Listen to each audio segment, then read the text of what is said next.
Hi, folks. This is Don Meisner with the North Country Fishing Report. This is really interesting.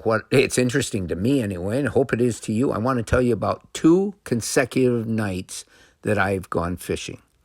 And one night I've already talked about on another fishing report. It's a night when the the skies turned brilliant, everything just was right, and the fish were going crazy, and I had a fishing night of my life. So I'm thinking, okay, the pool that I was catching these fish in was a very, very sizable pool. The fish were in a very small location in that pool, but it probably housed a lot of fish. And I couldn't possibly have had that big of impact the night before because I returned every fish. I don't know how long their memory is.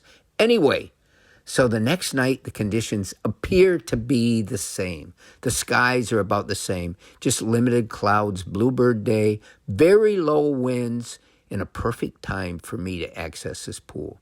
So I go back with such high hopes and recent memories of huge bass and muskies that I caught. I used the same approach, the same lures. But here's something I noticed right away when I got there. I didn't see movement in the water. I didn't see wakes. I didn't see fish breaking the surface as they were chasing bait or whatever they were doing. And so I knew in the beginning it might be a little different. Well, boy, was it different. I fished the same way, the same hours, everything, and the returns were modest at best. No longer was I catching great big huge monster right home about smallmouth bass. I caught some nice ones. I caught 2 or 3 that were about 18 inches and probably 7 or 8 that were between 14 and 12 inches. Now, that's really good sizes for the tributaries because there's huge populations of smaller bass. But here's the lesson, that every day can bring about a change in the habits of everything. One day when I go running, I see 20 woodchucks. I go the very next day, the same area, and I only see 2. Change is change, and we always got to be aware of it. And it brings to me the memories of talking to some of these tournament fishermen fishing the St. Lawrence River that come up here to fish these tournaments. And I'll be there as they weigh in their fish the last day. And I'll ask them how it went and try to get sort of a better take on what's happening. And they'll tell me over and over, gosh, when we practiced just 2 days ago, we saw 30, 40 fish in this one place, and we thought we had this tournament won. They go back the next day, the fish are gone. So what does it tell us? It tells us, I think, that fishing is a constantly changing atmosphere that envelops it.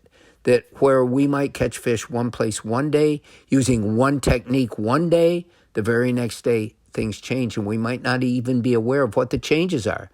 Slight change in air pressure, a slight change in wind, or maybe it's changes we don't understand because other organisms are more in sort of connected with the prehistoric things that makes everything work. I don't know, but it's something that I think we should be aware of. I remember my buddy Rust one day a year ago or so. He and Melissa were fishing a pond, and they said, everything came to a focus that day. They just were catching a fish on almost every cast. We didn't even know there were that many fish in this pond. Go back the next day and hardly a strike. And it's just, if you're lucky enough to be where everything happens at one time, then it's a memory for life. But that isn't the way it is, and it's important to realize that.